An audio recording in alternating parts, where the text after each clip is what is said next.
Paulus membagi karakter manusia dalam 7. Nah, si siapa itu? Orang Yunani membagi karakter manusia dalam 4. Orang Cina membagi karakter manusia jadi 12. Gitu ya. Kenapa siotikus suka nyusuh barang? Itu ada karakter tertentu. Orang yang lahir pada pengaruh siotikus ini, orang itu merasa insecure.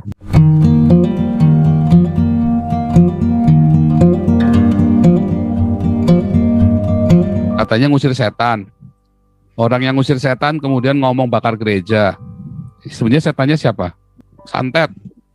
Nah, jadi itu pura-pura semua, itu semua sandiwara semua. Tapi bisa nggak kerasukan benar? Iya bisa, tetapi kerasukan itu nggak harus kayak yang kita lihat hari ini. Para pendeta-pendeta itu pada cerita, saya melihat setan kuning, setan merah, dilihat di sana, di sini, di sana. Ya kita nggak ada begitu. Padahal Alkitab bilang jangan melampaui yang tertulis, tapi kita bolak-balik melampaui yang tertulis. Saya itu keluarga paranormal ya. Kakek saya, papa saya, om saya, semua itu paranormal. Jadi gitu ya. Nah yang kedua tadi apa tadi ya? Saya sampai lupa tadi. Matius 12 ayat 26 Pak. Iblis tidak bisa mengusir iblis. Yang apa ya? Oh nggak bisa dong. Itu iblis nggak bisa. Gini loh. Jikalau satu kerajaan terpecah-pecah, maka kerajaan itu nggak kuat, ya kan? Jadi nggak. Kalau bilang orang Islam ngusir setan percaya nggak? Saya nggak percaya. Setannya mereka sendiri kok. Ya kan? Tapi diusir Pak. Coba kamu bayangin ya. Keluar. Katanya ngusir setan. Orang yang ngusir setan kemudian ngomong bakar gereja. Sebenarnya setannya siapa? Ya mereka sendirilah. Ya kan? Tutup gereja, ya mereka sendiri. Dukun-dukun itu katanya ngusir setan. Ya kan? Katanya ini dapat ilmunya dari mbah ini, mbah itu. Nah, jadi repot lagi. Apakah benar setan beneran? Nah, ternyata dari kasus-kasus psikologi kemarin Pak Dr. Siswanto, hampir semua kasus yang katanya kesurupan kerasukan setan itu, ternyata itu hanya kasus-kasus schizofren. Ya kan, coba nonton video saya sama Dr. Siswanto waktu di sini ya tentang kerasukan. Ya. Nah, ternyata bukan kerasukan setan beneran. Oh, tapi itu Pak jarumnya bisa ada keluar. Nah, Pak Dr. Siswanto pernah buktikan tuh katanya. Berarti ya, bisa jarumnya ada dalam telur tuh. Santet. Nah, jadi itu pura-pura semua, itu semua sandiwara semua. Saya kalau ngusir setan gimana? Wah, saya bolak-balik ya ngusir setan. Cuma tak bisiki, Mbak, sudah sepi Mbak. Sadar sendiri dia. Mbak, sudah sepi Mbak. Serius. Aduh, jadi 90 kasus itu 100 kasus itu yang 90 itu bohong-bohong. Enggak begitu ceritanya gitu loh. Wah Pak Pol kan nggak mengalami, makanya ya terus senang aja. Saya sih nggak percaya sama Tony Daud. Tony Daud itu saya nggak percaya tuh. Terus terang aja ya, saya nggak bilang dia sesat ya, tapi gini loh, karena orang itu di drive, apa sih yang ngedrive orang? Sebagian besar kan karena ilusi dan delusinya dia. Apakah Pak Tony Daud berilusi dan delusi? Ya bisa saja, gitu loh.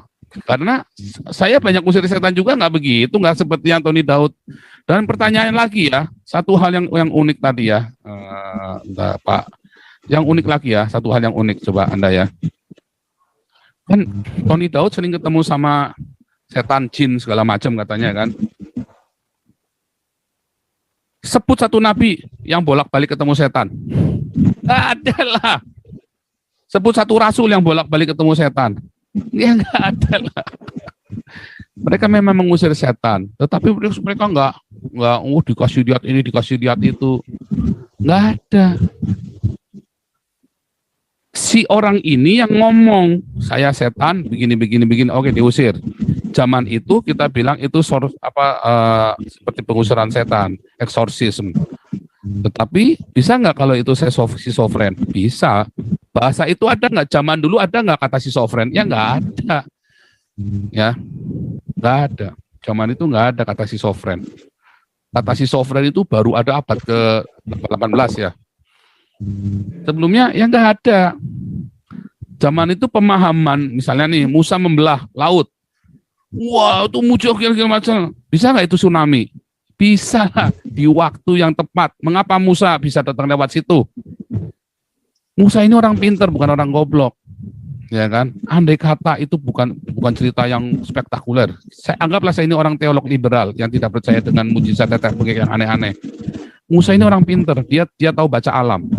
Ya, dia tahu kapan akan terjadi tsunami, dia tahu ini akan kejadian alam yang besar, yang hebat. Dan dia datang situ benar-benar tsunami, itu saya jalan.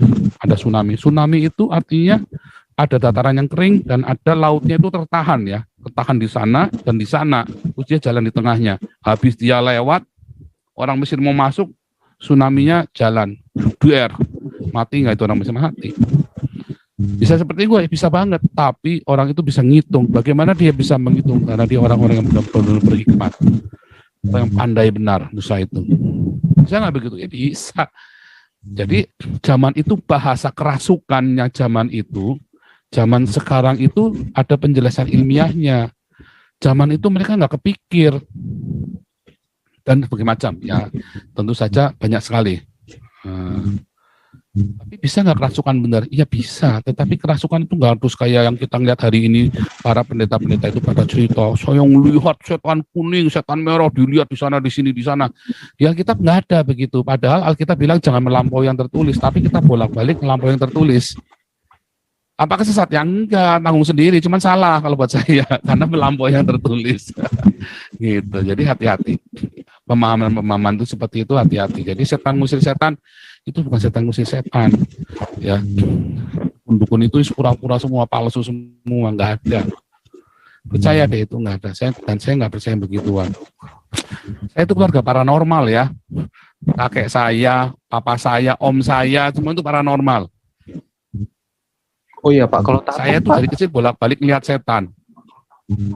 Apa? Tatung itu kan orang kesurupan juga. Apa tadi? Tatung Pak. Tatung itu yang di kelenteng itu. Ah, yang di tatung kelenteng kan? Iya.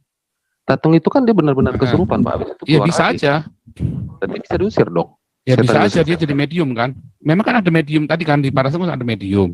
Cuman ada itu ada keterangan psikologisnya. Mengapa dia bisa tahu kemudian bisa ngeramal si tatung itu?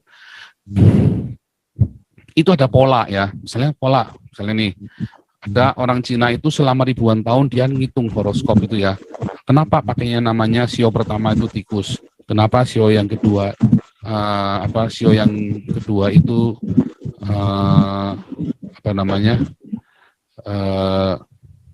berbau, ya kan? Kenapa Sio yang ketiga itu harimau? Orang ngamatin, kenapa binatangnya harus itu? Kenapa nggak ada kucing? Ya kan? Kenapa tidak ada Sio burung merpati? Kenapa tidak ada Sio misalnya semut misalnya begitu kan? Nah itu semua ada. Dan orang Sio tikus, orang lahir Sio tikus, dia sifatnya ya mesti tukang ngumpulin, suka nyusuh barang itu loh di rumahnya. Anak saya sionya tikus, ya. Oma saya sionya tikus, wah senengnya nyusuh pokoknya. Kenapa bisa begitu? Apakah itu pengaruh mistis? Bukan, itu ada pola. Manusia itu punya pola seperti itu ya. Dan pola itu diamati selama ribuan tahun. Nah, itu yang apakah itu klinik? Bukan klinik. Itu adalah wisdom. Orang mengamati karena Tuhan alam ini dibuat dengan satu pola. Ada polanya. Nah, orang terus ngambil dari pola sana, ada ngambil dari pola sini, ada pola yang seperti orang Jawa pakai primbon, orang apa pakai ngitung segala macam. Tetapi ada satu yang nggak boleh kita lakukan, yang nggak boleh meramal masa depan. Ya kita nggak boleh menghitung apa yang begitu itu karena kita harus belajar berserah kepada Tuhan. Nah nanti Tuhan yang kasih hikmat. Ada orang yang bisa nubuatan apa segala macam. Nah di dalam Alkitab sendiri pola itu ada ya, yang karunia motivasi, karunia bernubuat, karunia kenabian, karunia memberi karunia memberi kemurahan, karunia memberi, karunia memimpin. Nah itu ada 7 karunia motivasi di dalam Roma 12 ayat 7 kalau nggak salah ya, sampai selesai itu ya. Ada 7 karunia motivasi. Nah, itu Paulus membagi karakter manusia dalam 7. Nah, siapa itu? Orang Yunani membagi karakter manusia dalam 4. Orang Cina membagi karakter manusia jadi 12. Gitu ya. Kenapa siotikus suka nyusuh barang? Itu ada karakter tertentu. Orang yang lahir pada pengaruh siotikus ini orang itu merasa insecure, cenderung insecure sehingga dia harus bikin. Nah, sama orang-orang yang kolerik, dia akan didrive dengan dengan hasil. Orang flekmatik didrive dengan proses. Orang sanggup, makanya orang flekmatik itu jarang menyelesaikan kerjaannya, tapi prosesnya detail, jelimet gitu loh. Ya, dan rapi. Orang-orang akunting, ya, orang-orang kolerik itu biasanya dia akan menjadi direktur perusahaan, apa gitu, kolerik gitu kan. Orang atau jadi jenderal tentara, kayak Pak Jenderal itu ya orang kolerik gitu kan. Orang sanguin itu biasanya jadi artis, misalnya kan. Orang-orang melankolis itu biasanya jadi seniman, jadi dari pemain musik, jadi ya, aktor, maksudnya aktor drama itu orang sanguin itu ya. Nah, karena dia pemain watak, orang sanguin ini bisa moody gitu ya. Jadi dia bisa mengeksplor ininya dia, mengekspresikan perasaannya dengan badannya dia. Kalau orang melankolis mengekspresikan perasaannya itu dengan bentuk karya, lukisan atau nyanyian atau musik. Gitu. Misalnya itu begitu contoh. Orang flekmatik mengekspresikan hidupnya itu dengan akuntansi, dengan pembukuan. Orang kolerik mengekspresikan dirinya itu dengan apa? Dengan orang-orang. Dia jadi leader dibagi orang-orang gitu tuh. Nah, gitu ya. Nah, itu semua itu kan hasil pengamatan orang semua. Local wisdom yang akhirnya kita sekarang ngerti. Nah, itu dalam sekali itu nanti. Nah, itu nanti kapan-kapan kita belajar lagi itu. Jadi nggak ada orang usir setan yang kayak orang Islam itu nggak ada. Saya nggak percaya. Itu bisa cuma mainan semua itu. Termasuk Tony Daud ya, saya nggak percaya. Sorry aja, nggak percaya yang begituan. Harus berhati-hati. Tapi jangan terus meremehkan ya. Jadi kita juga tetap harus coba. Oh itu sesat, bohong, nggak juga, belum. Saya nggak percaya. Nggak percaya itu bukan berarti senuduh dia bohong. Bisa jadi ilmu saya yang kurang nyampe kan, gitu. Cuma saya belum percaya, gitu aja. Belum percaya karena saya sendiri juga dari keluarga paranormal. Saya juga ngerti yang begitu-begitu. Nggak seperti itu. Terus ada lagi bilang, oh saya dibawa ke neraka ngelihat orang. Nggak ada orang di neraka sekarang ini. Tadi ya sampai nanya Pak Mas Dion tadi, di apa neraka? Nggak ada neraka saat ini. Alkitab sudah jelas bilang neraka masih kosong hari ini. Terus ada orang dibawa ke neraka, di segala macam. Nah itu yang nggak boleh, kita harus hati-hati. Sehingga dari situ saya makin kritis. Kalau kita sesuai dengan pesyat yang tertulis, kita nggak mungkin sesat.